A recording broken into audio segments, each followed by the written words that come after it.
Hola, muy buenas a todos y sean bienvenidos a una nueva clase. Soy el profesor Diego Núñez y hoy tenemos una clase bastante especial y es que se nos juntan tres líneas de las cuales hemos estado estudiando y de las cuales hemos estado hablando.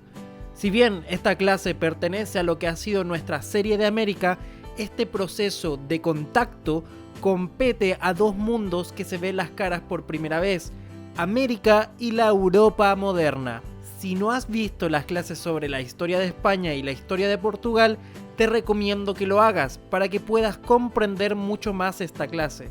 Hoy, el contacto entre dos continentes separados por el mar Atlántico, veremos en qué estado se encontraban las tres civilizaciones americanas y las culturas que se desarrollaban en América, y también las motivaciones de las potencias europeas modernas como lo son Portugal y España para navegar hacia el occidente. Veremos los primeros viajes españoles y portugueses a América y sus primeros asentamientos, como también el perfil del conquistador europeo.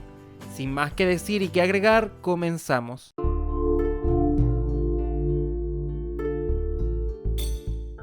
Bien, en la línea temporal debemos ubicarnos en el siglo XV después de Cristo. Veamos qué pasaba en ambos continentes antes de formar el primer contacto. Partamos por América, y es que nuestro continente se encontraba en un periodo de mucha desigualdad de desarrollo, y es obvio, es un continente que triplica al continente europeo en extensión e incluso podría considerarse del tamaño de Asia, con distintos climas y por ende distintos tipos de desarrollo. Bien, si es por hacer una clasificación, podíamos encontrar variados pueblos en estado de cazadores-recolectores. ¿En qué consiste esto? Bajo variados estudios, y para simplificar los estudios, esta es la primera fase de una sociedad llamada paleoindio, en donde se caracterizan primordialmente en ser pueblos o bandas nómades que se movilizaban mientras buscaban alimento, caza de animales, recolección de frutos o mariscos. La gran mayoría de las tribus americanas, desde Alaska hasta Tierra del Fuego, eran de estas características, no obstante, no todas. La segunda de la que podemos hablar es la etapa de formación arcaica. Estos pueblos que pasaron por una etapa de paleoindio se diferenciaban de estos primeros por el hecho de dejar el estilo de vida nómade y dedicarse de pleno a la vida sedentaria, en donde desarrollan actividades culturales, tradicionales y a su vez desarrollan la actividad de la agricultura y la ganadería. En general, este tipo de pueblos los podíamos encontrar en los actuales valles de México, Centroamérica, el Caribe y Sudamérica. El tercer grupo que podemos encontrar, o más bien el tercer estado de las sociedades americanas, son las de una mayor complejidad, la cual está en su formación de organización de la sociedad. Se conforman en ciudades o contienen una forma de sociedad mucho más amplia y organizada, además de jerarquizada. Aquí podemos encontrar a los olmecas o a los toltecas en Mesoamérica, o Caral, Aymara o Jaraku en el altiplano en Sudamérica. Bueno, el último estado es la conformación de imperios y sociedades sumamente jerarquizadas y ligadas a la religión, además de un desarrollo del comercio y una concepción de este, el cual se manifiesta en un comercio de trueque. Esto solamente lo alcanzan los mayas, los aztecas y los incas, además de una expansión territorial. Bien, teniendo esto claro, ahora vamos directo a Europa, y es que el autodenominado Viejo Mundo pasaba por una crisis bastante compleja, además de una guerra religiosa que ya llevaba un buen tiempo. 4 siglos e incluso más tiempo con el Islam o con los llamados musulmanes. Pero ahora, bajo el dominio turco en el Medio Oriente, que era un imperio sumamente distinto al de los árabes, se reabre el frente oriental de Europa con mucha más crudeza, y este imperio, al contrario de los árabes, le cierra las puertas al comercio con China. Los turcos hacen caer al viejo imperio bizantino, o más conocido como Roma Oriental, y se apoderan de Constantinopla en el año 1453. Esto es un duro golpe para los imperios europeos católicos. Los eslavos estaban sometidos a estar constantemente en conflicto con los turcos. Bajo varios conflictos internos, Italia era sumamente inestable. Francia e Inglaterra habían finalizado hace muy poco una cruda, dura y larguísima guerra, la Guerra de los 100 años, y los reinos alemanes tenían múltiples conflictos internos. Por otro lado, los reinos católicos de la península habían podido desarrollarse sin ningún problema, por los factores que hemos visto en las clases de Portugal y España.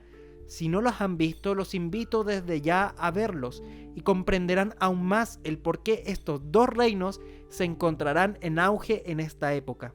Bien, restablecer el comercio con China era vital, debido a que el titán asiático importaba mucha tecnología, especies, entre otras. ¿Quiénes serían los ideales para buscar una ruta para hacer contacto con Asia?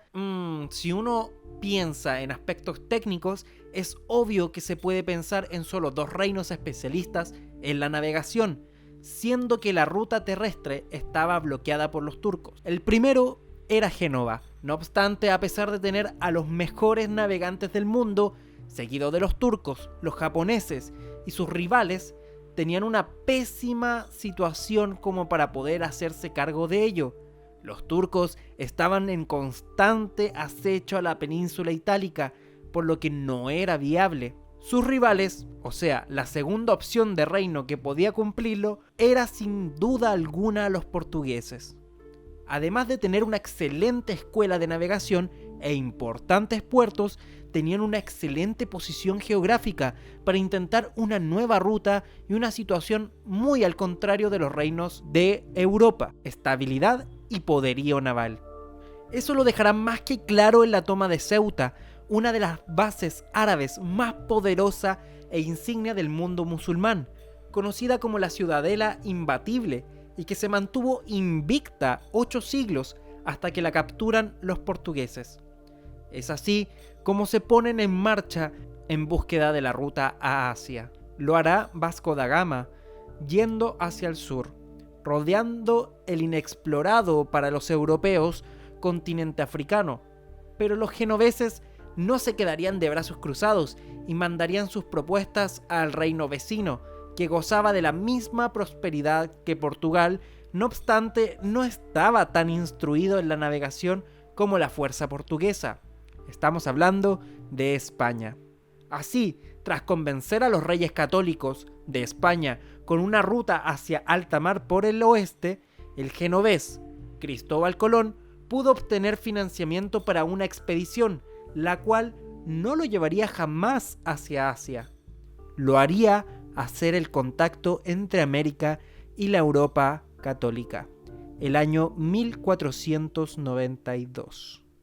Bueno, tras los descubrimientos de Colón y de Vasco da Gama, las dos potencias entrarán en un conflicto que estuvo al borde de una guerra, y para ello, la intervención del Papa fue crucial para calmar las aguas entre ambos reyes. Lo menos que necesitaba el mundo europeo católico es que sus dos potencias bélicas más prósperas entraran en una guerra sin sentido. Para ello, el Papa Alejandro VI formó una bula intercaetera en el año 1493, la cual declaró que España gozaría de sus nuevos territorios, al igual que lo hacía Portugal en Nueva Guinea y África. Tras este tratado, con intervención del Papa, Portugal no quedará conforme y pedirá a España la firma de un tratado que le dé una delimitación marítima, ya que la bula no dejaba nada claro. Así, se firma el Tratado de Tordesillas, la cual dejaría así el mapa. Desde esta línea al este era completamente portugués y hacia el oeste era completamente español, sin tener en cuenta que lo que había allí era un enorme continente, América. ¿Qué pasó con el contacto entre Colón y los nativos americanos?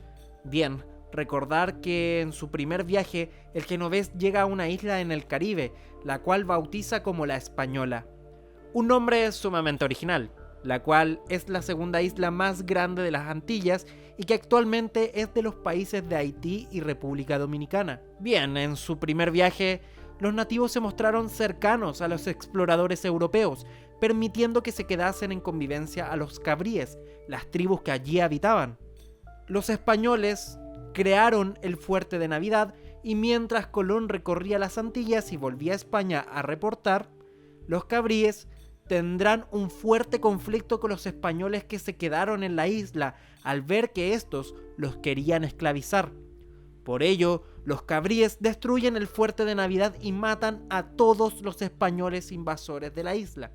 En su segundo viaje de vuelta, Colón se encuentra con este desastre e intenta volver a instalar una colonia llamada La Isabela, con el fin de poder establecer una base óptima. Ya para esta época, los reyes católicos recibieron noticias terribles de las Indias Occidentales, como las llamaron ellos mismos, y decidieron no financiar más viajes a este lugar, enfocando sus recursos en las conquistas de Europa, las batallas con los turcos y la consolidación interna. Esto quiere decir someter a Cataluña y someter al País Vasco, por lo que dejan en libertad a aquellos españoles que quisiesen emprender una travesía de manera privada, que lo hiciesen, siempre en nombre del rey. Así la conquista se vuelve privada y la única limitante de los españoles para viajar a conquistar y exterminar a los violentos, entre comillas, violentos nativos, fueron: 1. No se podía ser de otra religión que la católica. 2. Que debían evangelizar y propagar la fe en la religión. 3.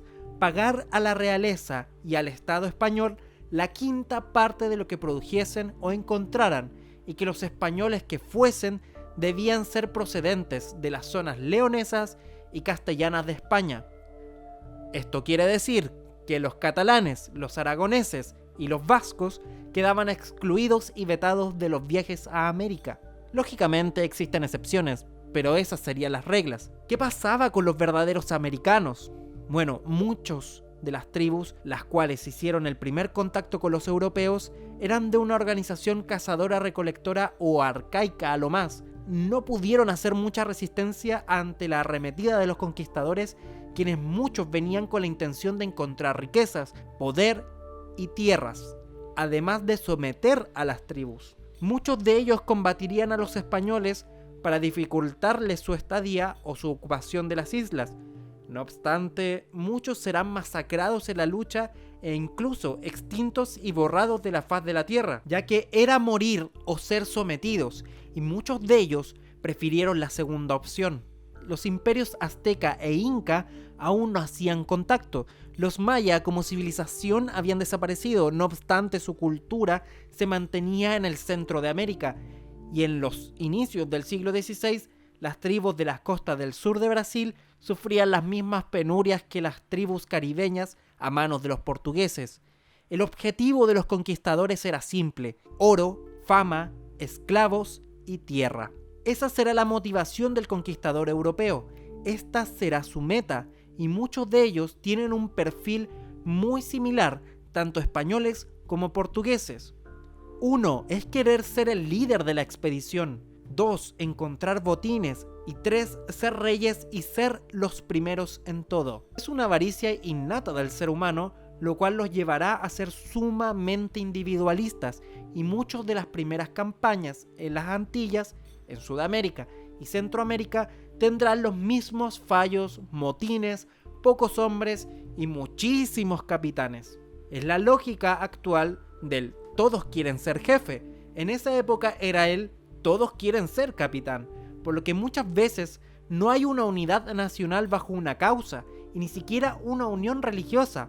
Esta última será solo utilizado como argumento de conquistar al que ellos creen como ser inferior, salvo algunos casos como el de Bartolomé de las Casas, que llegó siendo esclavista, pero terminará siendo de los religiosos que vendrán a evangelizar y a dar, entre comillas, un trato más humano a los indígenas, pero siendo una conquista igual, aunque sin armas que destruyen muros, sino palabras que destruyen las culturas nativas de América.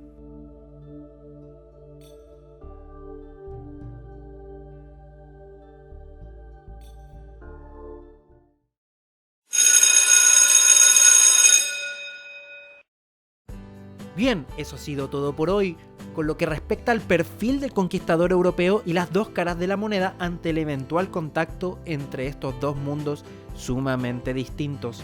Les dejaremos las dos preguntas de esta clase. ¿Por qué los reyes españoles no siguen apoyando la conquista en América y la delegan a los privados? Y la segunda, ¿crees que los portugueses sabían de la existencia de las tierras americanas al debatir la línea divisoria con el Tratado de Tordesillas? Bien, eso ha sido todo por hoy. Les dejamos invitados a la siguiente clase, la cual tratará el contacto entre los conquistadores y los imperios americanos. Esta clase se titulará Moctezuma y Cortés, la caída de Tenochtitlan. Eso ha sido todo por hoy. Eso ha sido Historia Americana. Soy el profesor Diego Núñez y pueden salir a recreo.